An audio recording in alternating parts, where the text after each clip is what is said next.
I can feel it. It's in my bones. I love the Royal Rumble so much. Sometimes I'm worried that when I think about it, my head is just going to explode. And yes, sometimes it doesn't live up to expectations and we get really crappy ones and the winner happens. You're like, really? We went with that guy? Why did we go with that one? But look, the best thing about the Women's Royal Rumble debuting last year is that even if one of them gets screwed up, you can just turn to the other one and go, maybe that one will be better instead. Unless, of course, they both turn out to be absolute sh**. I don't live my life that way. I'm a positive guy, and I believe that the 2019 Royal Rumble and the Rumbles together are gonna light my world up with fire. But my name is Simon Miller. You are watching WhatCulture Wrestling. You know what we do. Before big pay-per-view events, we go into our brains and we observe everything that's happened on Raw, everything that's happened on SmackDown, and everything that's happened on social media, and we decide who's going to win, who's going to lose, and what kind of shenanigans, Scott Hall Scary Fingers, are going to go down at the pay-per-view. So sit down, strap yourself in, get your eyes ready, get your own predictions in that comment box. Let's predict WWE Royal Rumble. We do have to start on a down note, and if this was ups and downs, I would be giving it a brown down. In fact, I did on the most recent episode of SmackDown Ups and Downs, but one of the pre-show matches is Shinsuke Nakamura versus Rusev for the US Championship. Why are we doing this? It makes no sense for so many reasons. One, the match when Rusev won the belt was actually damn good, so why on earth don't we have more faith in them to pull that off again on a big show like the Royal Rumble? Two, Shinsuke Nakamura and Rusev never even appear on SmackDown anymore, so that's no good. And three, we all know what WWE thinks of the pre-show. You saw what happened at the Survivor Series. Team SmackDown beat Team Raw, but by the end of the night, we weren't even talking about it.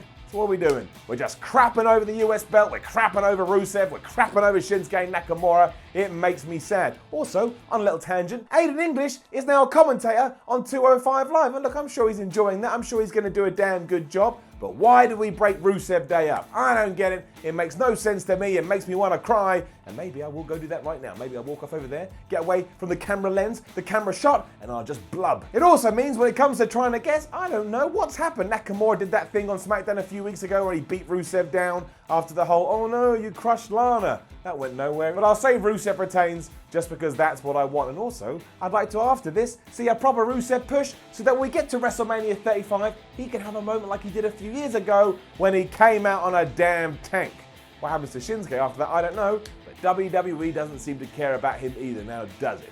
Man, the Cruiserweight Championship is also going to be defended on the pre-show, and that does kind of make me a hypocrite, but because I now expect this from 205 Live, I'm not as upset. But I should be ranting, I should be raving, because especially a match like this with the quality that's in it, should be on the main card. And it is going to be Murphy defending his title against Itami, Kalisto, and Tozawa, and really, that's probably going to set the bar for everything else you're going to expect throughout the night, because who's going to top that? Everybody involved is like a tremendous pro wrestler, and they can fly around the ring, I don't know, like they're a helicopter. Helicopters don't really fly.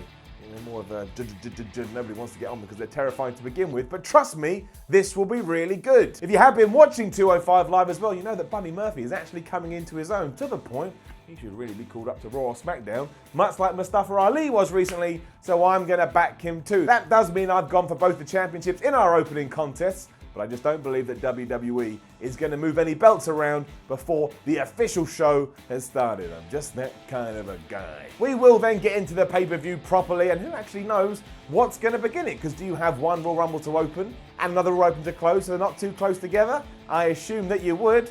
So I guess we'll start with the Women's Royal Rumble. That seems like bad, seems untoward. It feels like I'm not doing it the service it deserves, but I am. I'm just going with it. It's a really tough one as well, because your obvious answer is going to be Charlotte Flair, but it depends what the plans are, because you could always have Ronda Rousey come out or Becky Lynch come out or whatever else WWE is planning to chuck her out the Rumble, because don't forget you can do that. You don't actually officially have to be in that match to then throw other people out, and then that can be the cause to head into WrestleMania 35, where fingers crossed we are going to get Ronda versus Charlotte versus Becky. What do you go with? Because we take that idea I've just had, that kind of sews up the Raw Women's Championship, which means Asuka will likely be the Women's Champion from SmackDown going into Mania. So who's our opponent? Is it Naomi? Is it Mandy Rose? Is it Sonya Deville? So what I'm going to do is hope that WWE really meant it when they said that 2019 is a new year, we're going to do new things, and we're going to push new superstars, and I'm going to put all my money, I'm going to put all my stock behind an outside entrant, and then I'm like an idiot when it doesn't happen, but Ember Moon.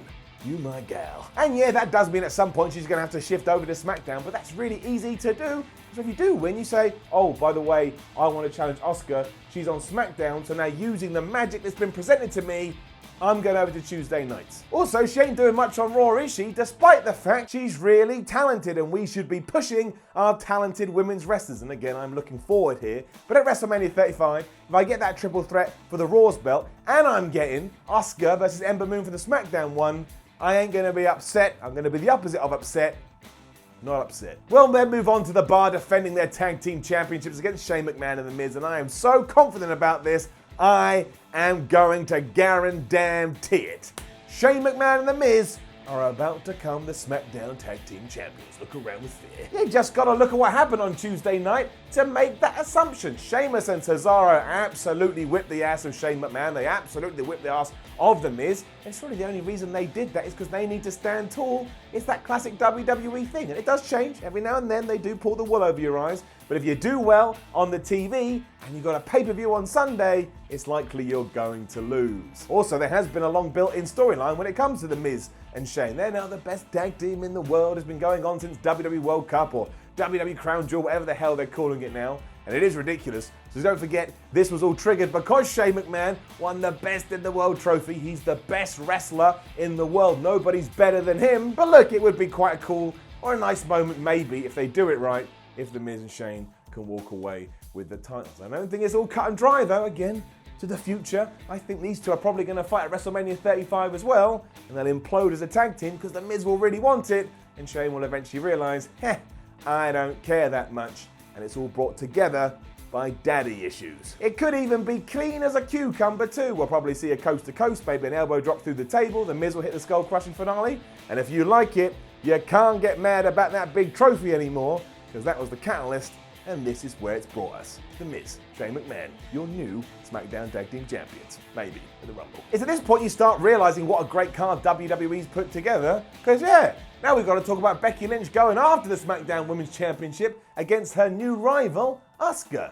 And I don't know which way it's going to go. It is going to tie into everything that happens with Ronda and Charlotte. I mean, you could have worked that out before I said it. And that's why, given every other prediction I put in place, you got to assume Becky Lynch is going to lose, but it will not be without shenanigans. I don't know if somebody comes out, maybe Charlotte. I can see that actually. It popped into my brain mid-sentence. Charlotte cost Becky here. That ties into everything that happened on SmackDown. So Becky goes, all right, I'm going to go in the Rumble and I'm going to cost you, or you can reverse those depending on what the lineup actually is on the night. Ronda can even get involved after she's done away with Sasha Banks, and yes, that is a spoiler, but I think all that would work. It sets all the Raw stuff up. Asuka will still be champion. We enjoy that. And you know they're going to have a good match. Becky Lynch is just brilliant right now. Asuka, she doesn't know how to have a bad fight. It's almost impossible. So I look forward to this, genuinely, especially if the narrative continues. That's the best thing about the SmackDown's women's division. Not just the match quality, but the narrative, the story, the tales. They're really fun to watch, and they're really fun to watch unfold. So I'm going with Asuka, but there's going to be stuff to talk about when all is said and done, or at least I hope so. The Rumble is meant to kick off the road to WrestleMania, so let's do it. Let me start seeing where we're headed, and I can get all pumped about that as well. Asuka, go do me a favor. As we are on SmackDown, we'll talk about the WWE title because we're getting AJ Styles as a good guy taking on Daniel Bryan as a bad guy. And sure, last time they fought, we kind of had that, but now the roles are absolutely set in stone. Daniel Bryan's been killing it on promos. I cannot wait for this. I think, maybe, just quietly, silently, it could steal the show. Like the Hamburglar. I also cannot see any scenario where Daniel Bryan doesn't hold on to his belt because it is simply not the time to have him get rid of it. He is on the roll of his life right now, or at least the best he's been since he came back from his injury. And also AJ Styles doesn't need it. He was the champion for over a year. I haven't got that inside me. I'm not desperate to see Styles the champ again, but I absolutely want to see where Daniel Bryan can take this character and who the hell he would wind up fighting at WrestleMania 35. Got no ideas. Maybe it's Batista. He was there to have a match against Triple H, but Triple H tore his pec. Maybe we do Batista versus Daniel Bryan. We reversed those roles too, because at WrestleMania 30, Batista was the bad guy, and that could even be the catalyst. Oh, I'm so mad. About 5 years ago, Daniel Bryan, here I come. That ain't gonna happen for the record. I'm just saying. Either way, I don't actually care. You want to give it back to AJ? I'll shrug my shoulders a little bit, but I'll be happy. And again, I've already stressed what I think about Daniel Bryan. Just give them time. Allow them to have one of those wrestling matches where you put a finger to your face and go, We don't usually see this kind of wrestling, this kind of style in WWE, and allow people on social media to talk about it. Let's drag some new fans in and let Daniel Bryan and let AJ Styles do what you know they can do. And no nonsense like Shinsuke Nakamura at WrestleMania. I don't want to see anybody hitting the penis. Daniel Bryan wouldn't do that anyway because he's all about protecting things. Although actually, he does hate the people. He thinks the fans and the individuals that go to watch wrestling shows are idiots. So maybe he does want them to die out. And a good way to do that is, to ruin AJ Styles' thing. And if he can't, procreate, then eventually the human race will die out. I mean, it will take more than AJ Styles, but Daniel Bryan, only one man. He got to start somewhere. Maybe that's the story. Maybe it's not. It's not going to happen. Let's move on. We've gone way off track. Daniel Bryan will win. Let's move over to Raw now and talk about Ronda Rousey, your women's champion, taking on Sasha Banks, which did come a bit out of nowhere. If you do enjoy the wrestling rumor mill, you know this wasn't exactly the plan. It's because things changed with Charlotte and things changed with Becky. But look, Sasha has her chance to shine here to prove that she should be being used better, as she has been in recent weeks and maybe even months. But ultimately, really, Ronda Rousey is going to win. She just is. I also think this because in a few weeks we've got the Elimination Chamber pay-per-view and we're going to crown the first ever WWE Women's Tag Team Champions. And surely that has to be Bayley and Sasha Banks. I mean, it just has to be. If we're going to do all that nonsense with them in 2018 where they hate each other, then they don't hate each other and they're up and they're down and not have some kind of payoff where I can at least enjoy them being a pairing, I may actually die.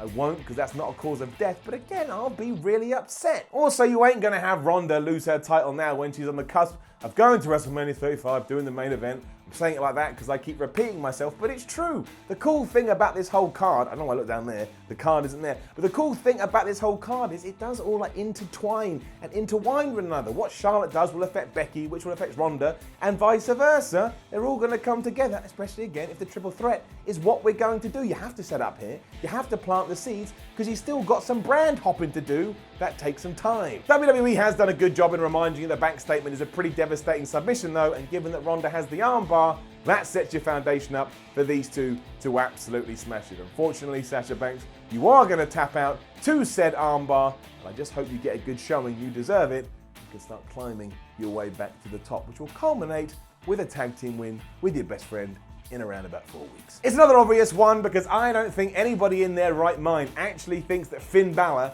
is going to beat Brock Lesnar for the Universal Championship, and my word do I hope I'm wrong just because of the conversation it would spark. But for now, before we get into it, yes, I think Brock Lesnar will retain. That does mean I don't think any belt is going to change hands at the Royal Rumble, but that's true, I don't. That's as far as that one goes. Once again, it's all about what WWE allows Finn Balor to do. Now, the last few weeks have been great. It's the kind of Finn that we enjoy seeing. He's got a real edge to him, he's got attitude, and he's not just a guy that comes out and smiles all the time. Go and watch that NXT TakeOver UK show. That's the kind of guy we want to see lighting up Raw and lighting up SmackDown if he ever goes over there. And now, here we are. We can do it. We can trigger that. But you gotta let him have a good match with Brock Lesnar. Apparently Brock is on board with that. He even picked Finn and said, I want to fight that dude, but we can't book this like any other match that we've already booked with the Beast. We've got to come up with something new, because that helped AJ Styles, that helped Daniel Bryan. If we can do it a third time, it won't matter that Balor lost. He can come out the other side and feel like a main eventer. Then in a few months,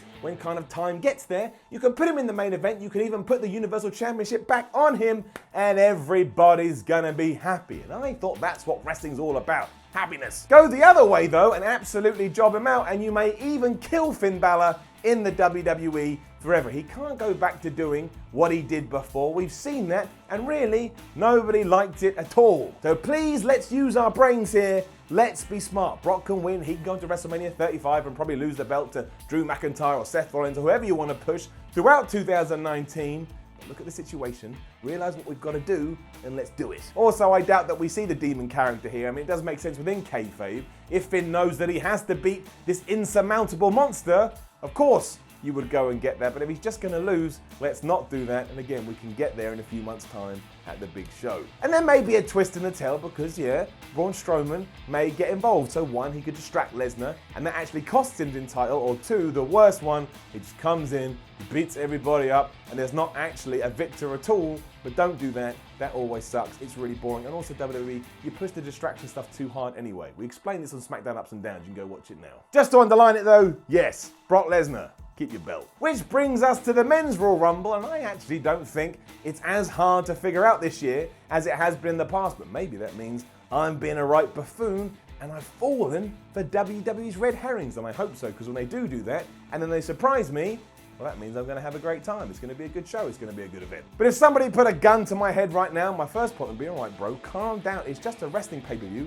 It don't matter that much, and I would have told you anyway, without the weapon. But yeah, I've always thought Seth Rollins is going to win, so I stick with Seth Rollins. And that's mostly because of what I've mapped out in my head. He wins here, everyone's going to love it, he's a huge fan favorite. He goes on to WrestleMania 35, he beats Brock Lesnar for that Universal title, and then when he comes out the other side, guess who can be his ready-made bad boy opponent? It is, of course, Drew McIntyre, the other person that people are saying could win the Rumble. But you've already got your heel in Brock Lesnar that needs to be overcome first, and I do not want Drew to win and somehow go through this massive transformation before April where he becomes a good guy.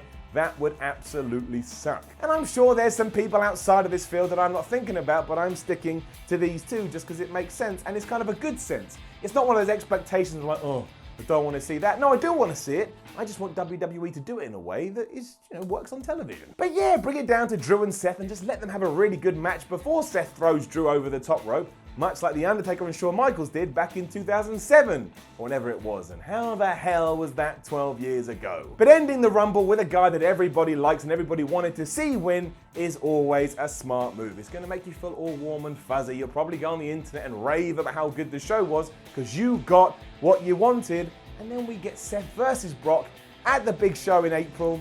And I want that too. I think it would be brilliant. I think it would be excellent. I think it's exactly what WWE should do.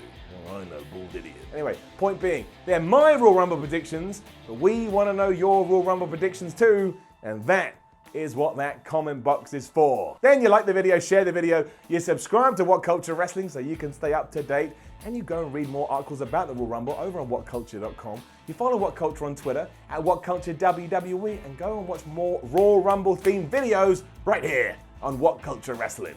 Slap your hand. Ooh, sounds good. My name is Simon from WhatCulture. Thanks for watching, and if nothing else, make sure you enjoy that Royal Rumble. It comes around but once a year. It is the best match that WWE does, so let yourself go for a ride. It's like a roller coaster, like Alton Towers or Thorpe Park, the UK ones. Disneyland.